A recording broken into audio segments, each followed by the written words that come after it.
الحمد لله رب العالمين والصلاة والسلام على سيد المرسلين وعلى آله وصحبه أجمعين أما بعد أعوذ بالله من الشيطان الرجيم بسم الله الرحمن الرحيم ولقد يسرنا القرآن للذكر فهل من مدكر صدق الله العظيم. دل میں ہے خوف خدا اور ہاتھ میں قرآن ہے، دل میں ہے خوف خدا اور ہاتھ میں قرآن ہے، ہر غلام مصطفیٰ کی بس یہی پہچان ہے. ارادے نیک ہو تو حوصلہ اللہ دیتا ہے، ارادے نیک ہو تو حوصلہ اللہ دیتا ہے، دوا انسان کرتا ہے شفا اللہ دیتا ہے.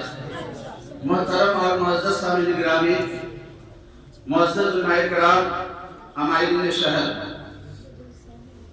آپ حضرات نے ابھی اس وقت جو طلبہ کا کافی دیر سے آپ نے پروگرام دیکھا اور سنا،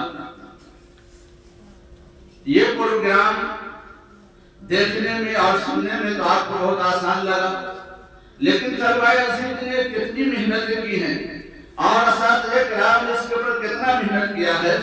میں ایک چھوٹا سا واقعہ آپ کو سناؤں. شاہ عبدالعزیز صاحب رحمۃ اللہ علیہ سے ایک شخص نے پوچھا کہ میں نے اپنی بیوی سے کہا ہے کہ اگر تم میکے گئی تو تجھے 3 طلاق. تو اب کچھ دن کے بعد باپ کا انتقال ہو جاتا ہے تو بیٹی کے دل میں یہ شوق پیدا ہوتا ہے کہ میں اپنے ابا کو جا کے دیکھوں، آخری وقت میں دیدار کروں. تو شاہ عبدالعزیز صاحب رحمۃ اللہ علیہ سے جب یہ مسئلہ پوچھا گیا تو کہا کہ جب وہ لڑکی اپنے باپ کے گھر جائے گی تو اس لڑکی کو طلاق ہو جائے گی. تو قاضی ثناء اللہ صاحب پانی پتی رحمۃ اللہ علیہ حضرت کے شاگرد تھے، تو انہوں نے کہا کہ حضرت مجھے آپ اگر اجازت دیں تو میں اس پر کچھ کہوں. تو قاضی ثناء اللہ صاحب پانی پتی رحمۃ اللہ علیہ نے فرمایا کہ حضرت طلاق واقع نہیں ہوگی. تو شاہ عبدالعزیز صاحب رحمۃ اللہ علیہ فرمایا کہ کیسے طلاق واقع نہیں ہوگی؟ تو کہا دیکھیے حضرت، شرط لگانے والے نے یہ شرط لگایا تھا کہ اگر تو اپنے باپ کے گھر گئی تو تجھے 3 طلاق، لیکن اب اس کا باپ مر چکا ہے، اب اس کے باپ کا وہ گھر نہیں رہا، اب وارثوں کا گھر ہے، اب وہ لڑکی اپنے باپ کے گھر آئے گی تو طلاق واقع نہیں ہوگی.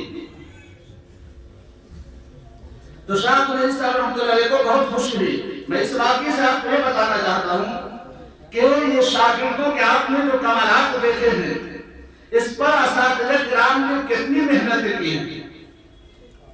آج میں ایک ختم تراویح کی ایک مجلس میں نے سوال کیا عوام سے کہ بتاؤ سورہ یاسین کتنے لوگوں کو یاد ہے زبانی؟ تو پورے مجمع کے اندر ایک شخص نے ہاتھ اٹھایا کہ مجھے سورہ یاسین زبانی یاد ہے.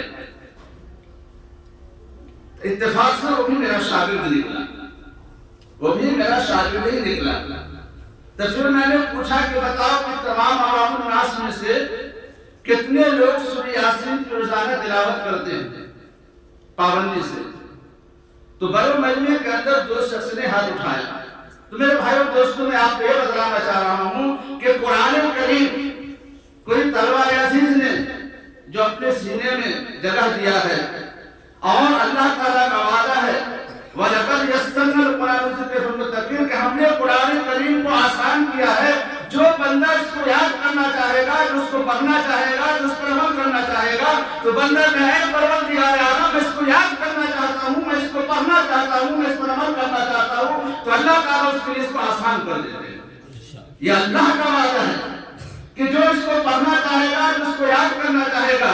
یہی وجہ ہے کہ طلبہ عزیز آپ دیکھتے ہیں چھوٹی چھوٹی عمروں میں قرآن شریف کو یاد کرنا چاہتے ہیں، پڑھنا چاہتے ہیں، اس پر عمل کرنا چاہتے ہیں، اس کو سمجھنا چاہتے ہیں، تو پروردگار عالم اس کو سمجھا دیتے ہیں، اس کو یاد کرا دیتے ہیں. تو میرے بھائی اور دوستو، سنجر میں ایک بادشاہ گزرا ہے، تو اس کے دل میں یہ بات پیدا ہوئی جو کہ عوام الناس یہاں آئے ہوئے ہیں ان سے یہ مسئلہ تعلق رکھتا ہے کہ سنجر کے اندر، اور یہ واقعہ مجالس الحق الاسلام میں لکھا ہوا ہے، کہ سنجر کے اندر ایک بادشاہ گزرا ہے جس کے دل میں یہ بات پیدا ہوئی کہ ہم مدرسے کا معائنہ کریں دیکھیں.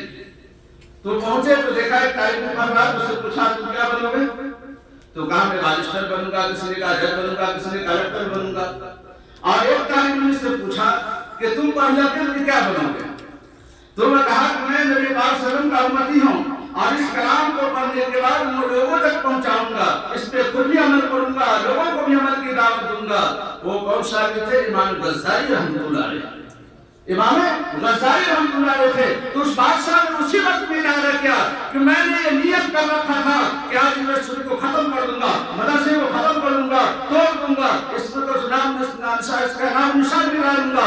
لیکن امام غزالی رحمۃ اللہ علیہ سے فرمایا جاؤ، تمہاری وجہ سے میں اس پر اپنا جان بھی لگاؤں گا، اپنا مال بھی لگاؤں گا، میں اپنی پوری دولت اس پہ لگاؤں گا. اس لیے میرے بھائی اور دوستو، عوام الناس سے مجھے گزارش ہوتی ہے کہ آپ مدرسے کا دل کھول کر کے آپ جائیں اور دل کھول کر کے جیب کھول کر کے ہر طرح سے آپ کا مدد کریں. آپ کے سامنے آپ نے دیکھا ہے، میں ایسے ایسے واقعات بیان کرتا آپ سے. کیا حقیقت مال کی ہے؟ خون بہایا کیجیے، نیک کاموں میں دولت اٹھایا کیجیے. ہمارے